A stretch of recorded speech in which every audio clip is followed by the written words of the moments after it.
Hey, if you are seeing this, you are catching the replay, so drop a replay in the comments for me. So, this is me stepping out of my comfort zone a little bit. It is almost 9 p.m. I am, like naked face, ready for bed basically. Laying on my bed instead of in my normal setup. And it feels a little bit awkward, but that's okay because we grow when we stretch ourselves. We grow in the discomfort. We grow in the awkward spaces.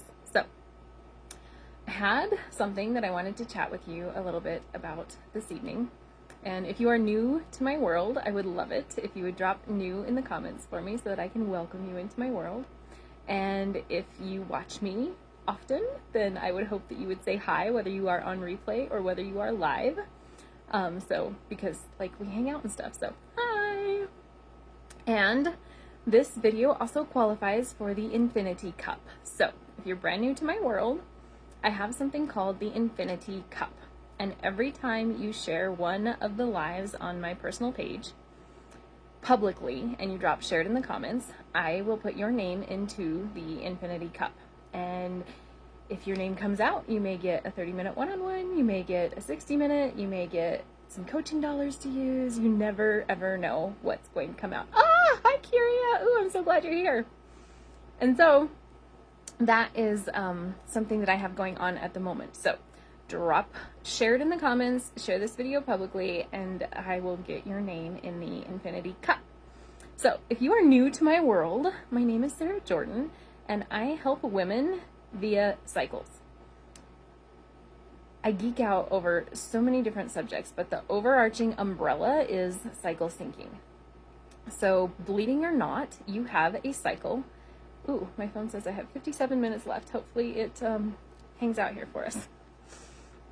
And when you begin to work with that cycle in your life, every area of your life gets easier. Your business gets easier. Your relationships make more sense. Your relationship with yourself makes more sense. You drop weight. All of these pieces fit with cycle syncing. And it is so freaking amazing. So you will see me talk about manifestation. You will see me talk about money. You will see me talk about business. You will see me talk about health. You will see me talk about relationships. All of it with the umbrella of cycle syncing. Oh my gosh, hello, Laura. Oh, I'm so glad you're here. And so my husband and I were talking today, and he was asking questions along the lines of manifestation, and I was answering to the best of my ability because I'm learning too. I feel like I'm always learning. I'm always on a learning journey. There's always more to be learned, and I love that. And so something that I have learned about manifestation specifically is that if you have something that you are working toward, you have a desire that you're going in that direction of, but something shiny shows up and you have a squirrel moment, you just reaffirmed to creator or universe or however you want to call this, I say creator, that you don't actually want this thing that you were going for because you got distracted. And that doesn't mean that you'll never get that thing that you were going for, but it just means it's going to take longer because you got distracted. And I watched this happen last year. I watched this happen with childcare. And so in December of 2020, actually, I was told point blank, Sarah, you are not going to grow your business very quickly, easily, well at all if you don't get childcare of some kind. And I was like, took me a month. Took me a month to process that and actually get to a point of, okay, I'll hire, somebody for a few hours a week so that I can at least do Facebook Lives without interruption. And I did. I hired a high school girl for 3 hours a week starting in January of 2021. And that's what we had until April-ish. And in there, I found somebody else for a couple hours a week also, in hopes that she would transition when the other one faded out, because I knew that that was going to happen. She had a beautiful heart, but my baby girl screamed the entire time she was here. She did the best she could. The childcare person did the best that she could. She walked circles around the outside of my house with a screaming baby because she knew I was doing video content. Like, she did the best that she possibly could, but for whatever reason, she and baby girl just they didn't go together. In that moment, I was presented with this choice. I could choose to continue to use this person who did not like, who was good at her job, but that my child did not like for whatever reason. Like, she was not even one. Like, there was no verbal, I don't like her because she didn't like her. But she was available. Like, she could have stayed with us when the other one transitioned out. She was available. But for the sake of everybody's nervous system involved, hers, my daughter's, mine, I chose to say, this just isn't a good fit for us, and hold the belief that somebody better than both of them was on the way.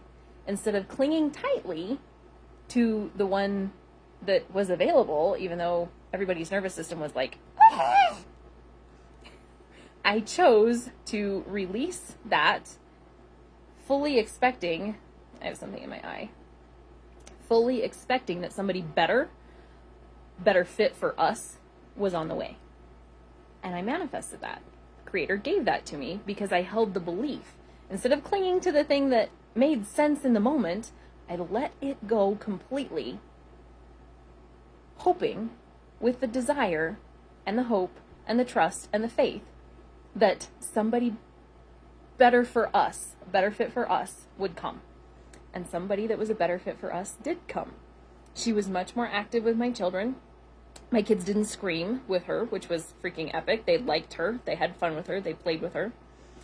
And when that particular person, when that journey with that nanny came to an end, again, I held the belief for the same or better.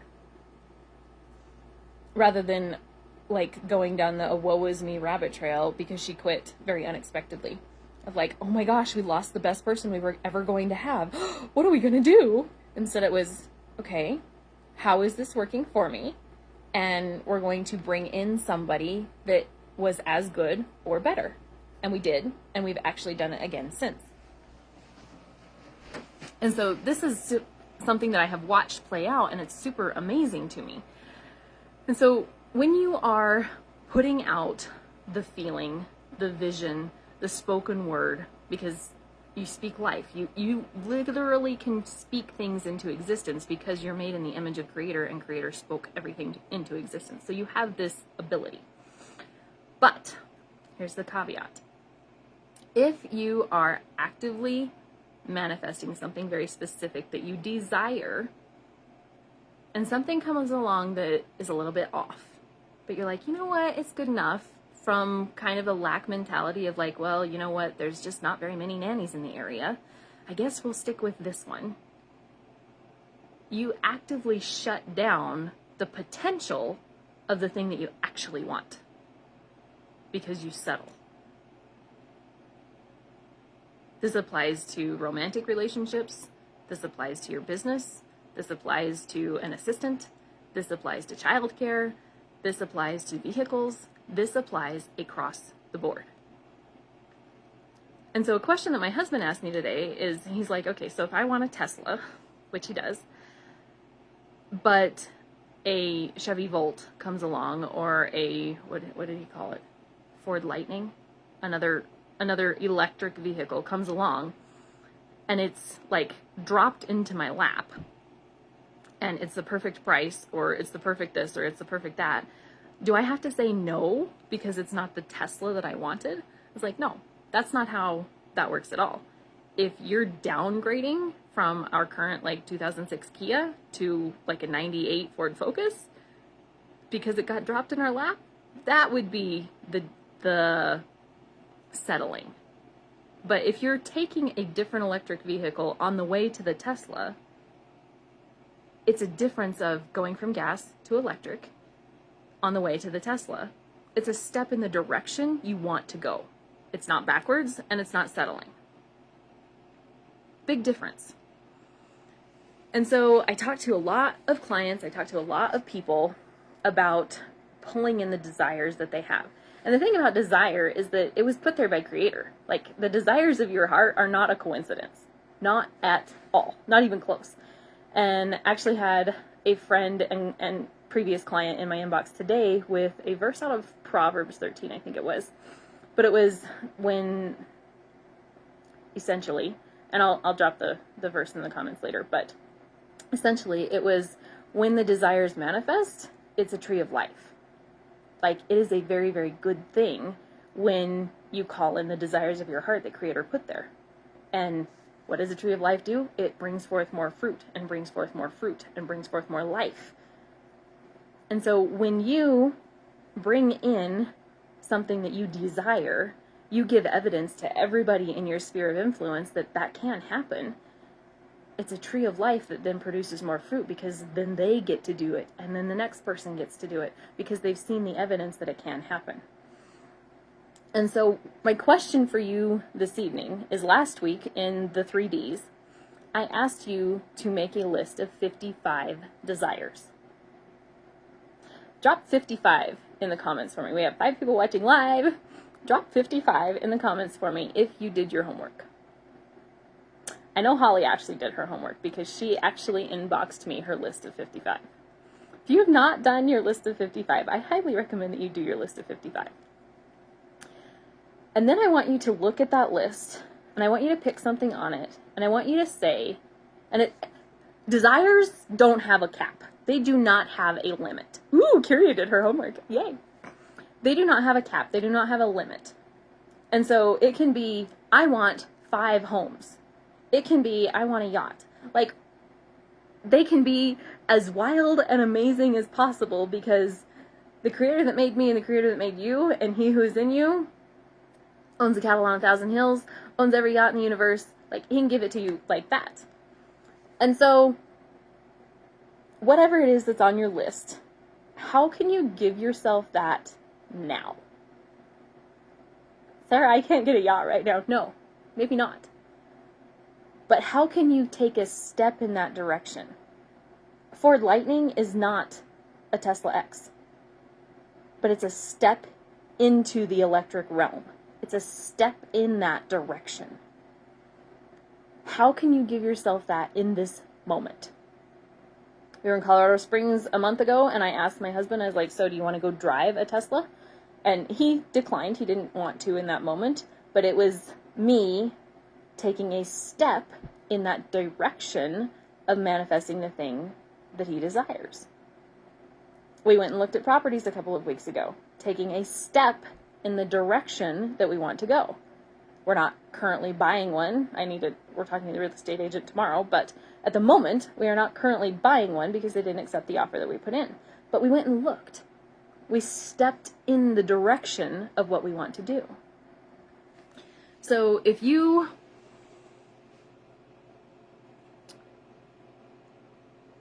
I'm sorry, I'm trying to give you more than just my own examples here, but if you have a desire to have a massage monthly, go to the local massage location that you would like to do that at. Wander around the lobby, ask for a price list, own the fact that you belong there. You don't have to do anything there. You don't have to spend any money there. Go feel the environment. Take a step in that direction. Maybe you'll get there and you're like, I do not want to receive a massage in this particular location. And then and you go try a different one and wander around their lobby and talk to the receptionist and ask for a price list and not spend any money at all, but you have the feel then of the environment that you would be in when you got a monthly massage. And you'll know if it's one that you want to be in or if you're still shopping for the place that you're going to do that eventually. So on your list of desires, I want you to pick something, and I want you to give yourself something, a piece of it now. It might, like I said, genuinely just be walking into a location, owning the fact that you belong there, and walking back out without spending a dime. It might be test driving a vehicle that, in your current financial situation, you're not going to buy. It could be talking to a publisher or an agent. Like, how does this process even work? I desire to publish novels. I'm actively listening to podcasts about publishing novels, both independent and traditional. I'm actively listening to vlogs about it. I'm actively reading like forums about how to do it, about the things that they wish they would have known once upon a time. I'm actively taking steps in that direction all the time, even if I'm not actively writing on the novel in that moment. So, on your list of 55 desires, how can you give yourself a piece of something that's on that right now? Curious as we wandered around the Harley-Davidson dealership yesterday. Oh my gosh! Yes, exactly that. Doesn't mean they were buying a Harley yesterday, but they were getting in the feel of it. This is step 1, or 2, or 3, maybe. You have to have the desire first. You have to write it out, and then take this next step in that direction. So, that is your fairly quick little tidbit from me before I crawl into my comfy bed here. But I wanted to give you that this evening. So, like I said, as we opened, go ahead and share this if it held value for you, and share it in the comments if you shared it publicly, and I will get your name into the Infinity Cup.